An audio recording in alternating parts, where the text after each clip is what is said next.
Chris is CHRIS. Katit is KATIITI, and Kalibara is KALABBALA. And your title for Yeah, I've today? got another thing, so My yeah. Title with the organization or with the event today? Do you have a specific title? Oh, I'm QTBIPOC activist. Flattery Board of the sector. I know you've spoken about being trans refugee activist in Alberta. Okay. Yeah. Perfect. Can you take one step forward just for the microphone? Don't worry, it's all been sanitized prior. Thank you so much for making the time to speak. First question I guess I have is for those who don't know about today, what do you want them to know about Transgender Day of Remembrance?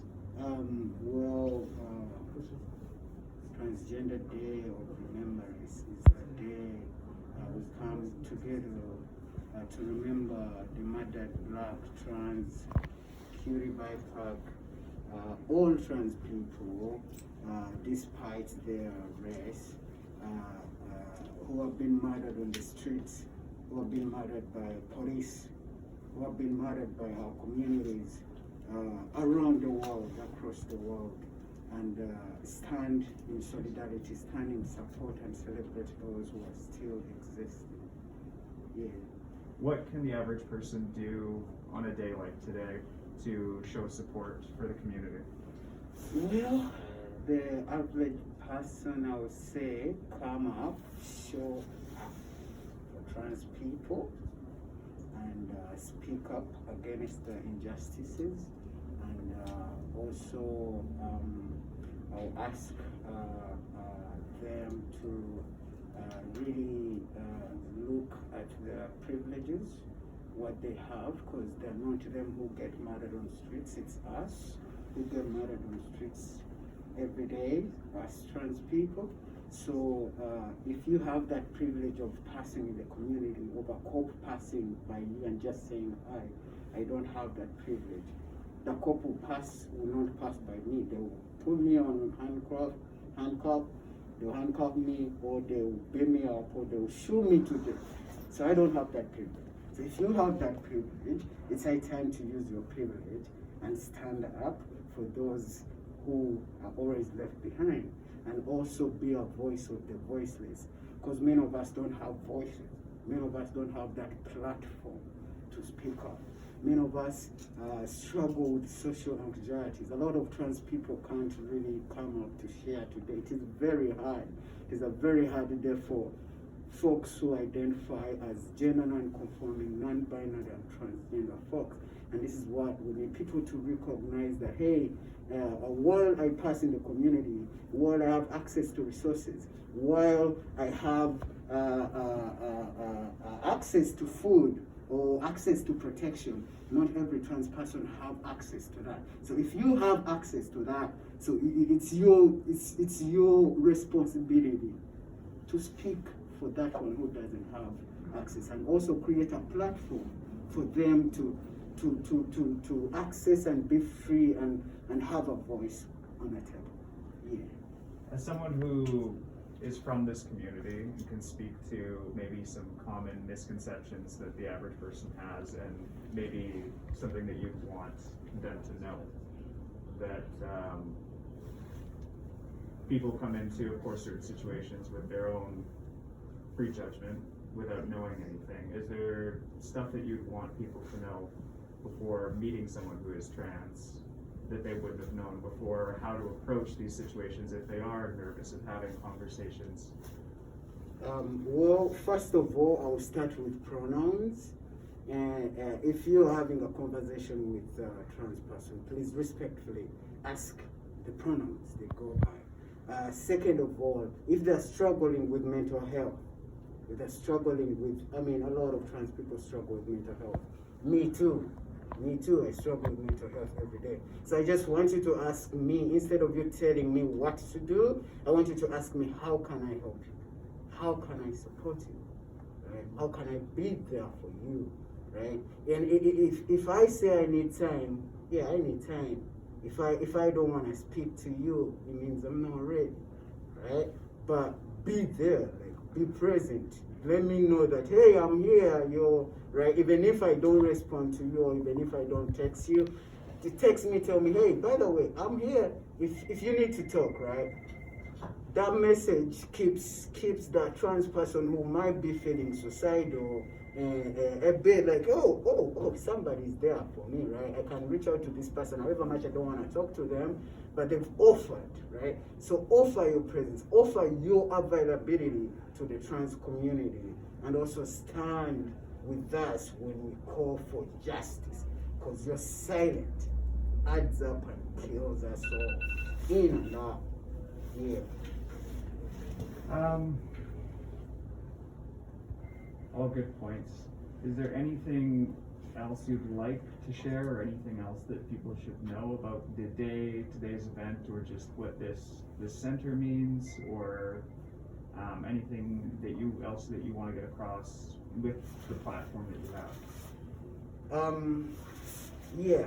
First of all, I'm going to talk about the trans people around the refugee camps around the world, especially in Kakuma. There are a lot of trans people in Kakuma who are in the camp, but even in the Kakuma camp, they're not welcome. They're discriminated against. So you just imagine the vulnerability of trans people around the world. Currently in Uganda, there is a political war, right? Murdering of people. The police, military has taken over the country, right? And when they raided a safe house of LGBTQ folks, you know what happened? A lot of my people are dying. They're in jail right now, right? And a lot of trans people are being murdered in cold blood. So folks in the refugee camps, especially in Kakuma, need your support, need your voice. I need you to stand up for them, because they can't. They do not have this platform that I get. So when I get this platform, I want to raise their voice, because I'm in work with them, right? When it comes to here in Canada, in Edmonton, health care for trans people, mental health is real, yo. Is real, yo. And we gonna. I'm asking of medical professionals, healthcare professionals, social workers, all those who provide social supports, medical support for trans people, right, to be fully available in trans lives, right? Because you can't provide support to people you don't know, right? People you've not had. So to create a platform for trans folks so they can share their stories. You know, if we create safe spaces for trans people, like the Wellness Center, right? Having a wellness center in Alberta, yo, that's radical, yo. This is radical, and I personally don't take it for granted. Having space that support trans and gender non-conforming community members, the most marginalized folks, right? That's what we need. And if there is anybody out there who really cares about trans people, it is high time, yo. Every day the rates of murdered trans folks keep the number keep raising up, right? And we don't want to keep saying this. We don't want to keep hearing, oh, another black trans person murdered, or another black trans person murdered on the street. We want you to say their names, right? We want you to say their names.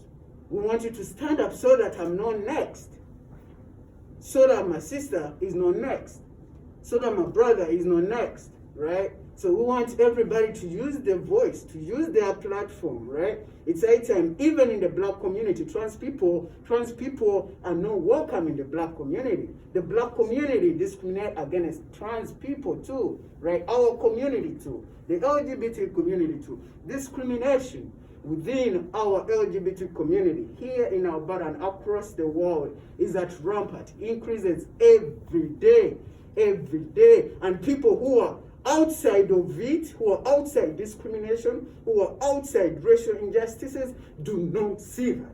It is us who see that. And when we speak out like today, it means enough is enough. It means we want you to echo our voices. It means we want you to use the platforms you have, right, to voice out the injustices that are happening, to come celebrate those who are still alive and support them. Pay us for the work we do. Pay us for sharing. Pay us for even being alive, right? Support us in any way that you can support us. Because we need your support. You know, we need you because we are the pioneers of the LGBTQ movement, the trans community, right? But you can imagine, a decade has gone, a century has gone, it is still the trans community which is being left down, which is being pushed against, which is being discriminated against up to today. That's not fair, yo. So today, let's remember our fallen brothers and sisters, right? And I call out everybody to come out today at Churchill. We're hosting a virgin at Churchill at 1 p.m. The rally starts at 12:30, but at 1 p.m. we're gonna read names and also voice out injustices, call upon policymakers to do their job and also include us in the policies they're making. If they're making policies that affect us, they have to include us. Policies, especially when it comes to mental health, medical policies, supports, you have to include trans people on that table. You're making decisions that affect us, we have to be on the table, right? We have to have representatives on the table who are making decisions that affect our day-to-day life. Yeah. Thank you so much. You're welcome. Yeah. Thank you. Thank you.